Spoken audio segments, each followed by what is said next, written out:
Bienvenue sur Teach, votre émission d'enseignement et de maturité spirituelle. Nous sommes en train de clôturer la semaine où on parle du culte personnel. J'ai introduit ce concept qui est dans la bouche de tout chrétien. Ça parle de la rencontre qu'on peut avoir individuellement avec Dieu de façon régulière. Au cours de cette rencontre, il s'agit de prier, de lire la parole de Dieu, la méditer, de l'écouter, d'être sensible et d'apprendre à comment mieux écouter Dieu et rendre de louanges au Seigneur. On a appris ce que ça veut dire. On a appris quels en sont les avantages. On a appris quels sont les combats qu'il faut mener pour le maintenir. Aujourd'hui, j'aimerais nous apprendre 5 choses qui peuvent nous permettre de maintenir la flamme de la prière personnelle ou du culte personnel. Si le culte personnel était un feu, comment on l'entretient pour qu'il soit toujours en train de brûler? Alors, let's teach. Grandissons ensemble.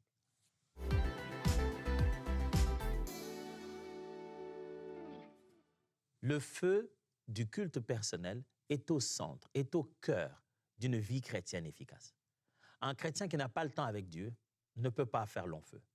Cette flamme alors de rester en présence de Dieu, jour et nuit, chaque fois qu'on en a l'occasion, selon la régularité qu'on a donnée. Il y a des jours où il y en a, comme on l'aurait voulu, il y en a des jours où c'est dans une autre forme, mais on maintient cette conscience permanente et régulière qu'on appartient à Dieu et qu'on doit être en conversation avec lui. Comment on maintient cette flamme-là? Comment on entretient cette flamme? Pasteur, j'ai même perdu la mienne, je ne sais même plus où elle est. Je prie Dieu que celui qui a perdu complètement cette joie de sa présence, ce côté naturel qu'il y avait dans la présence de Dieu, c'est devenu si mécanique que tu as tout forcé, mais tu as du mal à rester dans la présence de Dieu. Je prie pour toi, pour qu'il y ait restauration. Je prie Dieu de ne pas finir cette session d'aujourd'hui sans avoir eu un petit moment de prière ensemble avec vous. Mais voici 5 choses que je peux vous apprendre. 5 choses, je pense que vous devez ouvrir vos yeux sur ces affaires-là, sur ces aspects-là, et ça vous aiderait durant toute votre vie. Je l'ai apprise dans la parole de Dieu, au travers des aînés et par l'expérience personnelle, et je suis sûr que ces 5 choses peuvent vous aider. Lesquelles? Premièrement, comprendre les liens entre corps, âme et esprit. Si vous voulez maintenir une flamme d'une vie de culte personnel, vous devez savoir comment ces 3 aspects de vous-même sont liés. L'esprit, le corps et l'âme.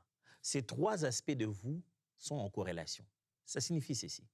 Ce qui se passe dans votre esprit influencera votre âme et votre corps. Si votre esprit a reçu une révélation forte et profondément affectée, ça changera vos émotions. Ça peut changer complètement votre mood de la journée. Certains sont surexcités, d'autres sont comme s'ils étaient tristes. Ça va changer aussi, votre corps va être aussi affecté. À certains, ça ne permet même pas de dormir. Son esprit, tout le temps, il a tout le temps envie de prier et ça lui fait perdre même sommeil. De la même manière, lorsque le corps est fatigué et votre âme est très morose, votre esprit a du mal à s'exprimer. De la même manière, lorsque votre âme est complètement dans une période de tristesse et de douleur, ça affecte votre vie de prière et même votre santé physique. Ces 3 aspects de vous sont liés. Et vous devez ne jamais sous-estimer l'un au profit de l'autre. Jacques chapitre 1, versets 5 à 8, la Bible dit, Jacques 1, 5 à 8. Si l'un de vous manque de la sagesse nécessaire, qu'il la demande à Dieu, et il la lui donnera, car à tous, il distribue ses dons généreusement et en toute simplicité, sans adresser le moindre reproche. Il faut toutefois qu'il la demande avec foi et confiance, sans douter, car celui qui hésite ressemble aux vagues de la mer, agitées et ballottées par le vent. Qu'un tel homme ne s'imagine pas obtenir quoi que ce soit du Seigneur, c'est un indécis, au cœur partagé, instable dans sa conduite, il sera inconstant dans toutes ses entreprises. Jacques parle ici de la foi. Il parle du fait que quand on vient devant Dieu, que l'on prie, on ne devrait pas être partagé au-dedans de nous. Frère, lorsqu'on va prier, que cela ne vous semble pas bizarre. Lorsqu'on va prier, c'est tout notre être qui va à la prière. On ne devrait pas faire prier notre esprit sans notre âme, notre corps sans notre esprit. Vous ne devez pas être un être humain partagé. L'idée ici d'être partagé, c'est d'être indécis, de ne pas exprimer sa foi de façon claire. Tout dans ton esprit te dit oui, mais dans ton âme, tu te dis, et si ça a raté? Tu ne peux pas obtenir un résultat devant Dieu si tu es départagé en toi-même. Sache mettre tout ton être en harmonie. Esprit, âme et corps. Si tu abuses de ton corps, tu es en train de détruire petit à petit la flamme de ta vie de prière. Ça va en pâtir. Oh, pas dans 2 jours, pas dans 3 mois. Ça va en pâtir. Lorsque ça va frapper ta vie de prière, tu vas vivre une sécheresse qui te sera difficile de pouvoir relever. Si tu t'en vas bousiller tes émotions en pensant que toi, tu es un être humain spirituel, ça va passer à, mon frère, ce ne sont que des choses, ça va passer. Les jours où la dépression va revenir, ça va bousiller ta vie de prière. Et si tu t'amuses à mettre dans ton esprit des choses que tu ne devrais pas, que ce soit de l'immoralité, que ce soit de contenu, des doctrines et des choses fausses, au début, tu as l'impression que c'est intéressant, c'est plaisant. Mais quand ça va commencer à te détruire, tu ne te rendras pas compte. Veille sur ces 3 choses, elles sont en corrélation. Veille sur leur équilibre, elles ne doivent jamais être départagées. Veille en sorte que tu vives une vie où, quand ton esprit dit on se prosterne, ton corps va en même le sol pour se prosterner et ton âme s'ouvre pour adorer. Un homme autant équilibré, en corrélation avec tout son être. Voilà un homme de prière. Voilà un homme qui maintient sa flamme dans la présence de Dieu. Esprit, âme et corps. Aujourd'hui, l'une des raisons de faiblesse de la vie de prière de plusieurs chrétiens, parce qu'ils sont partagés. Ils négligent un aspect par rapport à un autre. Alors, ils seraient partis dans une direction jusqu'à ce que l'autre rappelle que il n'y a pas que ça. Tu as aussi une âme, tu as aussi un corps. Deuxième secret ou deuxième vérité pour apprendre à maintenir sa flamme de vie de prière. Deuxième vérité, découvre le pouvoir de la pensée. Vous allez me dire, il enseigne quoi? C'est quoi pouvoir de la pensée? C'est mystique ça c'est occulte. Non. Pourquoi qu'on associe 2 mots, tout de suite les gens ont peur? Je vais juste te dire que la Bible enseigne que quand ça se passe dans la pensée, ça se passe déjà. Je veux juste vous montrer que quand c'est dans la pensée, ce n'est pas juste une pensée. Vous savez, souvent les chrétiens se disent, il a juste pensé. C'était que dans mes pensées. Jésus enseigne que la pensée, c'est déjà un monde dans lequel les choses sont exécutées. Les avoir pensées et conçues, c'est déjà les avoir consommées. Et que la réalisation de fait n'est pas que dans le matériel. Dans la conception au niveau de la pensée, c'est déjà un monde à part. Vous savez que Dieu ne juge pas que les péchés de nos actions. Il juge aussi les péchés de nos pensées. C'est pourquoi la Bible insiste en disant que toutes les choses nobles, dignes d'honneur, c'est soit ça qui soit l'objet de vos pensées. Découvrez le pouvoir qu'il y a dans la pensée. Pourquoi? Parce que votre pensée est déjà une prière. Quand vous formulez ce qu'il y a dans votre tête, dans votre pensée, vous êtes déjà en train de parler à Dieu. Jésus nous enseigne très bien qu'avant même que les mots ne sortent de notre bouche, Dieu sait de quoi on parle dans notre cœur. Quand la Bible utilise le mot cœur, ce n'est pas pour dire cet organe qui est là au niveau de notre poitrine, ça parle de nos pensées, là où se trouve la force de notre volonté. Vos pensées, ce qu'il y a dans votre cœur est réel. Ce n'est pas théorique, c'est une réalité. C'est là-bas que se fait la guerre spirituelle, c'est là-bas que se fait le combat spirituel. La pensée est puissante, elle existe tant que telle. Ce n'est pas un vide, ce n'est pas un cloud, c'est une réalité la pensée. La pensée est spirituelle. L'ennemi, quand il veut se battre contre toi, il veut mettre en toi des pensées. La pensée est spirituelle. Matthieu chapitre 5, versets 27 à 28. Vous avez appris qu'on a dit à nos ancêtres, ne commets pas l'adultère. Moi, je vous dis, celui qui regarde la femme d'un autre avec envie, celui-là dans son cœur a déjà couché avec cette femme. Waouh. Jésus, moi je pensais que toi tu étais venu pour exprimer la grâce. Si on nous a dit tu ne commettras pas d'adultère, tu nous aurais dit peut-être autre chose. Non, Jésus dit non. Vous avez appris, on a dit à nos ancêtres, la loi dit, tu ne poseras pas l'acte de l'adultère, donc tu ne coucheras pas physiquement avec la femme de quelqu'un. Il dit, mais ça ne commence pas physiquement. Il explique autrement quand il dit que ce n'est pas ce qui entre qui suit l'homme, mais c'est ce qui sort. Il dit, c'est du cœur que viennent les mauvaises pensées. Mon ami, si tu veux mener une vraie vie de prière, sache que tes pensées ne sont pas en dehors de la prière. Vous savez, il y a des gens qui pensent, qui se disent, après, je vais aller prier. Non, la pensée en soi est déjà une prière. Dieu perçoit, reçoit, agrée ou refuse les pensées. Prends conscience que la pensée, c'est déjà le monde spirituel de la conversation avec Dieu et les esprits. La pensée, mes amis. Ça vous semble être si facile, mais la pensée, c'est déjà un milieu en soi. Le psalmiste parle du comment il dit dès là où je suis, je pense à l'Éternel, je pense à ton temple. C'est-à-dire, je fixe ma réflexion vers Dieu. Si tu veux mener une vraie vie de prière et maintenir une flamme de la vie de prière, découvre comment fonctionne la pensée. Protège ta pensée. Ne pense pas n'importe quoi. Réfute des pensées qui veulent entrer dans ta tête. Et sache que quand tu as commencé déjà à concevoir dans ta pensée, tu as déjà créé une requête. Dieu écoute déjà les pensées avant les paroles de notre bouche. Et là, déjà à l'intérieur, tu peux prier. Tu peux prier sans parler. Tu peux prier dans la pensée. Moi, il m'est arrivé plus d'une fois d'être à un endroit et de prier dans la pensée, sans rien dire. Dans ma tête, je prie. Ah, c'est là que tu te rends compte que c'est prière en silence. Je prie en silence. Quand je prie en silence. Je ne parle pas, mais je prie en silence. Tu penses que tu fais quoi? Tu formules la prière dans ta pensée sans avoir besoin de la prononcer. La pensée est déjà une prière. C'est déjà un monde en soi dans lequel tu peux développer la prière. Dans lequel tu peux déjà... C'est déjà une spiritualité. Troisièmement, tu veux maintenir la flamme de la vie de prière. J'ai dit d'abord en premier que tu dois comprendre le lien qui existe entre corps, âme et esprit. J'ai dit en second que tu dois découvrir le pouvoir de la pensée. Je ne suis pas en train de t'enseigner à devenir un Jedi. Non, je suis en train de t'expliquer que ce que nous, hommes, appelons pensée, c'est déjà l'expression de notre esprit. Notre esprit ne s'exprime pas d'abord avec les mots. Il le conçoit déjà au niveau de la pensée. Il a déjà une image, il a déjà un dialogue qui se passe dans la tête. C'est à l'intérieur déjà là que se conçoivent des choses. Et Dieu entend ça, reçoit la pensée.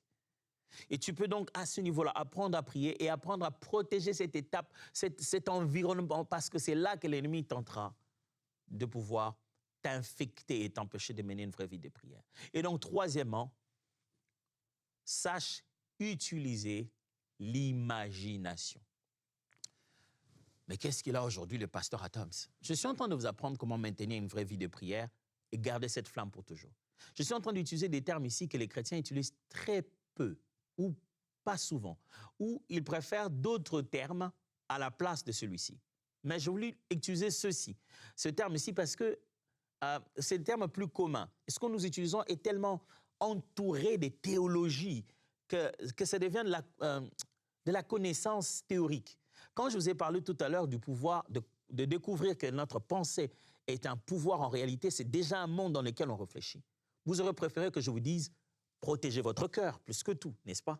Ça sonne plus biblique. Mais le cœur n'est pas là, le cœur est là. Le cœur, ce n'est pas cette partie-ci sur notre poitrine, c'est notre pensée qui se passe dans notre volonté. Et là, je vous donne encore un autre terme, sachez utiliser l'imagination. Oh, il a dit imagination, un pasteur a dit imagination. Oh, c'est quoi? Non, c'est qu'il y a de l'occultisme. Eh, mes amis, imagination est un mot qui est dans un dictionnaire qui signifie réfléchir en termes d'images. Concevoir par des images la logique de sa pensée.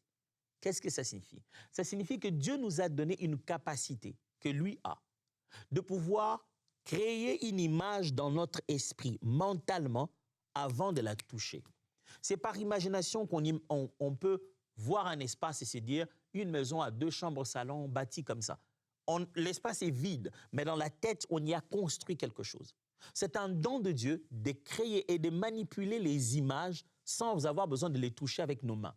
Donc, je peux construire une grosse maison dans ma tête, déplacer un véhicule, quitter un endroit vers un autre. Je me dis, ah, je fais faire souvent cet exercice aux audiences quand je suis en train d'enseigner. Je leur parle d'un endroit en particulier et ils commencent à tenter à s'imaginer. Je leur dis, est-ce que vous connaissez la tour Eiffel du Congo? La tour Eiffel du Congo, oui. Au Congo, on a une tour Eiffel. Ah bon? Je dis, non, Bandal, c'est Paris, mais La tour Eiffel, j'ai jamais vu une tour. Il y en a une tour Eiffel et que je tente de faire ça. Je dis, bah, OK, commencez par l'aéroport. OK, vous allez tout droit. OK, vous voyez à gauche, ils disent oui. Je dis, vous voyez? Vous êtes ici avec moi, vous n'êtes pas à l'aéroport. Comment vous voyez? Les images dans notre tête, une fois qu'on les a perçues, on peut y entrer, sortir, voir, manipuler, déformer, changer, transformer. Ça devient un monde plus malléable dans notre tête, ce qu'on appelle de l'imagination. Et c'est dans ce monde-là que la parole vient s'aimer la foi. Et ça crée une image précise de ce que Dieu veut que tu puisses faire. C'est pour cette raison que cette femme dit, si seulement je peux toucher le pan de sa robe, résultat, je serai guérie. Elle se voit déjà guérie en accomplissant cette image. Pardon. Dieu appelle Abraham, il lui dit, regarde les étoiles. Il dit, en aussi grand nombre que tu peux le compter, imaginer qu'ils existent, ta postérité sera plus grande que ça. Il y a cette expression que Dieu utilise beaucoup dans l'Ancien Testament. Il appelle un serviteur, un patriarche, il dit, vois, je te donne telle chose. Vois, je te donne tel peuple, tu vas le battre. Vois, il commence toujours par ce mot-là, vois, pour lui dire, mets ça dans ta tête, que l'image soit claire. Regarde. J'aime quand Paul lui dit, ça nous permet de regarder dans l'invisible. Il dit de voir les choses invisibles. Ça s'appelle déjà invisible, mais on le voit comment? Frères et sœurs, cette capacité de créer une image dans notre tête est un point fort pour pouvoir entretenir une conversation à long moment avec celui qu'on ne voit pas. C'est pourquoi Dieu utilise des termes qui sont imagés. Il s'appelle Père, le lion de la tribu de Juda. Il utilise ces images parce que ces images entretiennent notre conversation. On l'imagine. On ne peut pas savoir avec précision qui il est. On ne peut pas avoir une image précise de lui. Mais ces images-là qui viennent entretiennent notre conversation avec lui. Éphésiens 4, 22-23. Si donc vous avez reçu le véritable enseignement chrétien, vous avez appris qu'en communion avec lui, vous devez quitter les vieilles ardes de votre ancienne manière de vivre. Vous dépouillez de votre vieux moi d'avant votre conversion. C'était là votre vieille nature qui allait à sa ruine, se corrompant sous la poussée des désirs séducteurs en suivant les illusions décevantes qu'engendraient les passions. Il faut que l'inspiration de vos pensées soit renouvelée, que votre cœur soit transformé en toute votre attitude mentale et que toute votre attitude mentale et spirituelle soit changée. Regardez comment ça se passe. Ça se passe au niveau de la tête, au niveau des images, de nos pensées intérieures imagées. Sachez utiliser l'imagination. J'ai un parcours de pédagogie et de pédagogue. Et souvent, quand on essaie de regarder l'intelligence dans un enfant, on les définit comme sa capacité justement à être imaginatif. Un enfant qui sait imaginer, c'est un enfant intelligent. Quand un concept suscite une image dans la tête, quand une idée, quel que soit le degré de son abstraction, suscite une image ou une forme, une structure mentale, on se dit que cet enfant est intelligent. Mes amis, quand on prie avec des images. Il y en a tout plein dans notre tête. L'un des moments forts pendant lesquels tu vas entrer en profondeur dans la prière, c'est quand l'Esprit va envoyer une image qui te permet de prier. Et c'est là que tu te dis, oh Dieu, mon Seigneur, tu es mon roi. Il y a des rois dans ce monde. Quand ils avancent, on joue de la musique pour eux. Tout le monde est content, on les acclame. Tu vois ça dans ta tête. Le temps que tu passes à regarder cette image en 360 degrés, en le décrivant pour parler à Dieu, c'est ce temps-là que tu prends dans la prière. Ne laisse pas n'importe quoi venir se placer comme une banque de données dans tes images. Ça va tuer tes capacités prophétiques. Ça va tuer ta vie de prière. C'est pour cette raison que le diable t'envoie vers la pornographie, vers des vidéos où les gens ne font que s'insulter. Pourquoi? Il change ta base de données. En une seule nuit, combien de vidéos TikTok que tu as regardées qui n'ont fait qu'insulter les gens, crier, rien de bon. Il est en train de remplacer une base de données que tu as fait pendant longtemps dans la prière. En une seule nuit, il a perturbé ces données qui devaient servir d'imagination. Et tu t'étonnes maintenant que tu as des songes que tu ne comprends pas. Parce que la valeur des choses a changé dans ta tête. Vous savez, quand Dieu nous envoie un songe, ce n'est pas toujours qu'il met un scénario. Il arrive deux fois, il le fasse. Il te met carrément... Chaque songe n'est pas toujours un scénario. Des fois, le songe, c'est une vision. C'est-à-dire tu es carrément dans un espace spirituel. Ce n'est pas toujours une illustration. Mais des fois, Dieu veut faire illustrer quelque chose. Mais l'image de ce qu'un père dans ta tête et l'image de ce que tu as remplacé depuis un certain temps, de ce qu'un père veut dire, quand Dieu souffle le message de donne-lui un père qui est en train de lui expliquer qu'il doit être patient, le père dans ta tête n'a plus la même valeur. Tu l'as remplacé par d'autres images qui est devenu, que tu ne sais même plus toi-même expliquer ce que ça signifie maintenant. Protège ta tête. Tu veux mener une vie de prière, protège tes yeux. Ce qui entre dans tes yeux va tout droit dans ta capacité à imaginer. Protège tes oreilles. Sachez-le bien que les oreilles reçoivent aussi des images. Les mots qui entrent dans nos oreilles créent des images dans notre tête. Ne sois pas dans toutes les conversations, ne regarde pas tous les films. Tu peux bousiller quelque chose dans ta relation avec Dieu. Protège ta base de données d'images. Alors tu protégeras ta vie d'esprit, de prière. Je sais que vous n'attendiez pas à ça. Mais 4, comment garder sa flamme de la vie de prière? 4e, accepte de gagner par abandon. Ouais, ok. On a tendance à perdre par abandon. Mais ici, tu gagnes par l'abandon. C'est-à-dire que ce n'est pas toi qui fais abandonner l'adversaire, mais c'est quand toi, tu abandonnes que tu gagnes. Frères et sœurs, si vous voulez maintenir une véritable vie de prière, apprenez à vous abandonner entre les mains du Seigneur. À ne pas considérer que ce que vous faites pour votre vie de prière sont des efforts qui vous rendent leurs résultats. Ne vous dites pas, c'est parce que je prie à 20 heures. Ne vous dites pas parce que je fais 4 jours de prière. Non, non, non, non. Ne réfléchissez pas comme une loi, comme si vous aviez respecté la loi et que vous l'avez respectée scrupuleusement. Non, à un moment donné, votre conscience, votre tête, vos pensées vont vous dire « tu n'as pas pu prier ces derniers temps, t'as pas prié. » Si tu veux gagner dans ce combat, arrête, abandonne. Arrête de faire la course à la montre, ne fais course à rien. Matthieu 11, 28, 30 dit. Matthieu 11, 28, 30. Venez à moi, vous tous qui êtes fatigués et chargés, et je vous donnerai du repos. Prenez mon joug sur vous et recevez mes instructions, car je suis doux et humble de cœur. Et vous trouverez du repos pour vos âmes, car mon joug est doux et mon fardeau est léger. Voilà la meilleure façon d'aller vers lui. Fatigué, chargé. La force de la vie de prière, ce n'est pas tenter d'être debout devant Dieu. C'est plutôt être à genoux devant lui. Vous gagnerez vos combats en apprenant à abandonner devant le Seigneur.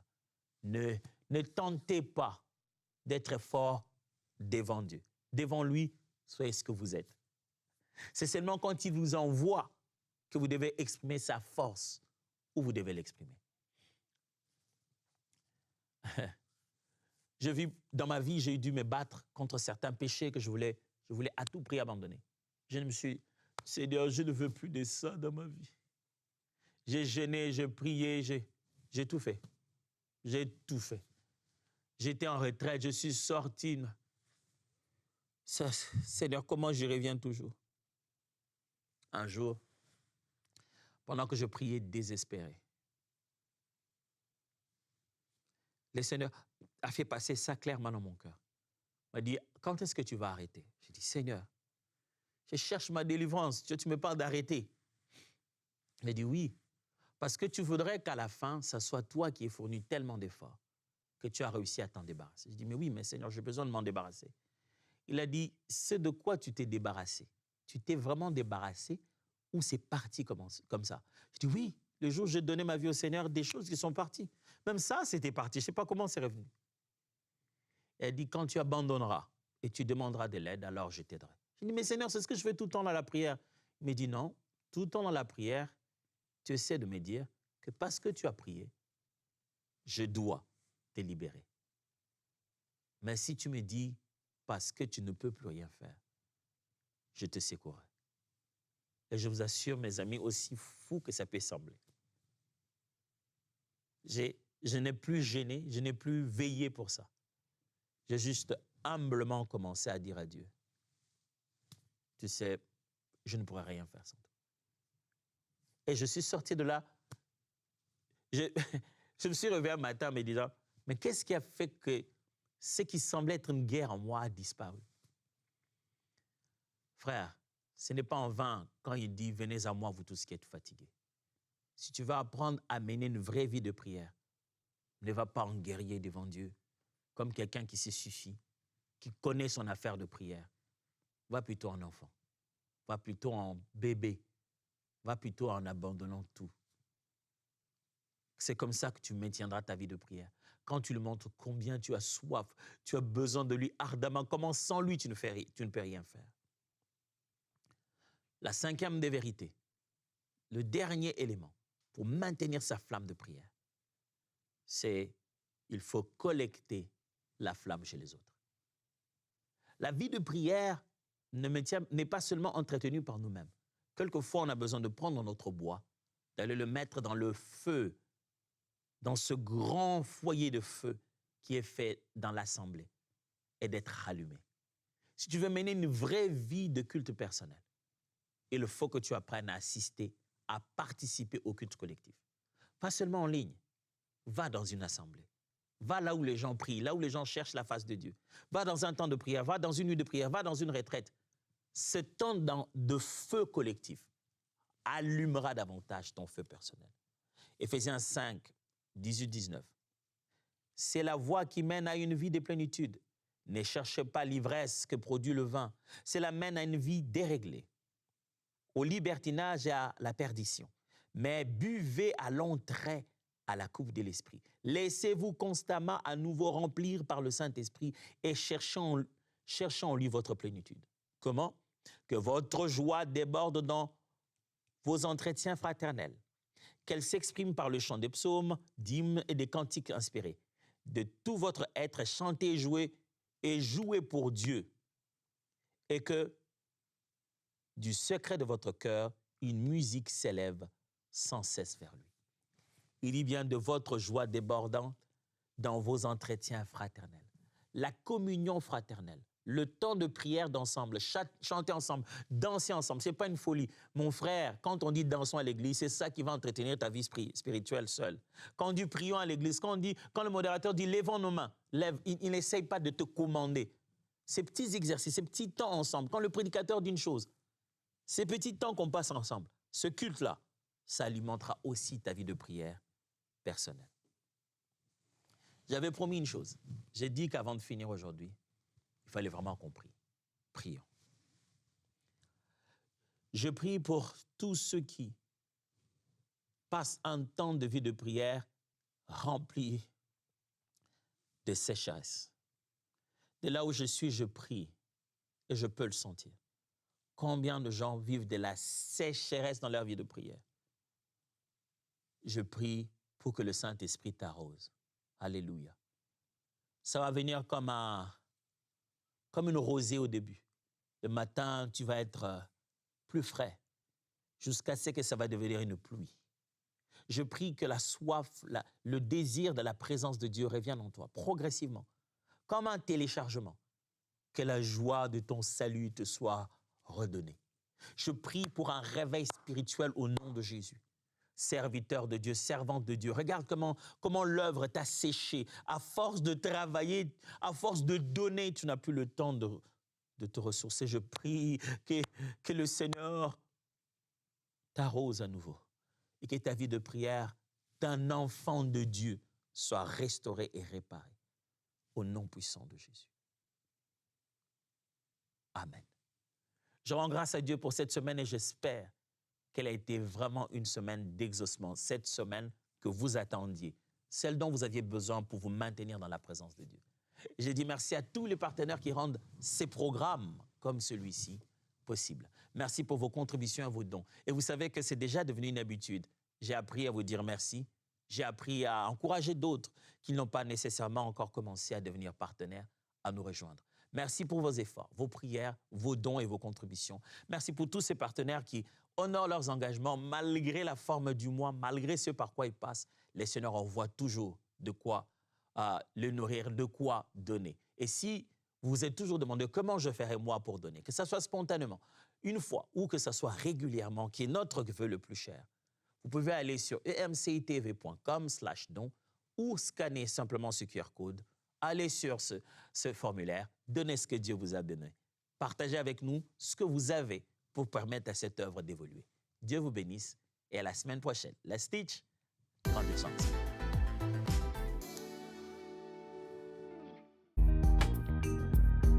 Merci à tous nos précieux partenaires grâce auxquels cette émission a pu être réalisée. Vous aussi, rejoignez la grande famille des partenaires d'EMCI TV en faisant un don sur emcitv.com/don.